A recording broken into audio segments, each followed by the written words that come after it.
Hey, let's talk about this is a follow-up to my previous video where I talked about the difference between a conditional green card and a permanent green card. Like, why do some people get a 2-year green card? Why some people get a 10-year green card when it's a green card based on marriage?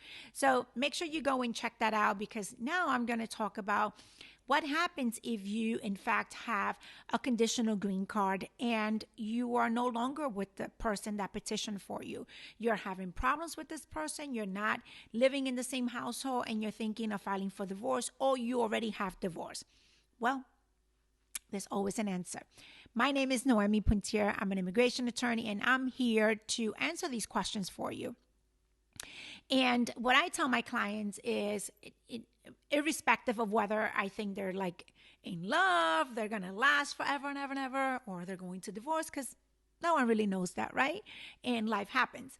But what I do tell my clients the minute the green card gets approved, the conditional green card, is please, from the minute you get this green card approved, make sure that you start putting together evidence every month to demonstrate that this is a bona fide marriage. And what type of evidence?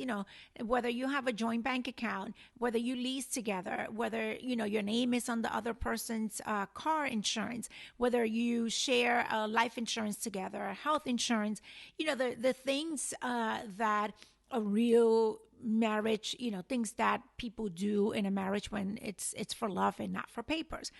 You're commingling funds. Some people are like, I'm going to have separate bank accounts, which is totally fine if you have other evidence. Whether you are, attending family events together. And I tell everyone, please, please, please, please, every month, just go back and start putting away this evidence. Whether you went to a family outing, whether you went to a concert together, whether you're listed as your spouse emergency contact in at the doctor's office, the bills start coming in, join your cell phones, anything that goes to show that, number one, you're living together, number two, you're commingling funds, if that's the case, and number three, that this is an actual marriage, that this is a bona fide relationship.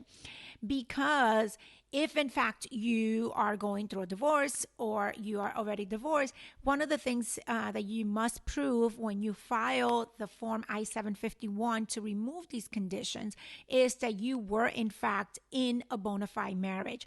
And if you went ahead and filed the I-751 jointly with your spouse, and then things kind of, really started going downhill, make sure that you have an attorney. Well, you should have an attorney since the beginning. It's my opinion, because you want to protect yourself. But you then have to ask that this waiver, this I-751 gets converted into a waiver. And you have to be mindful of the things that need to be done. So if you are in this situation, don't lose hope. Consult with an attorney that can provide you with excellent service and information, and really, just help you get to the finish line, to this green card.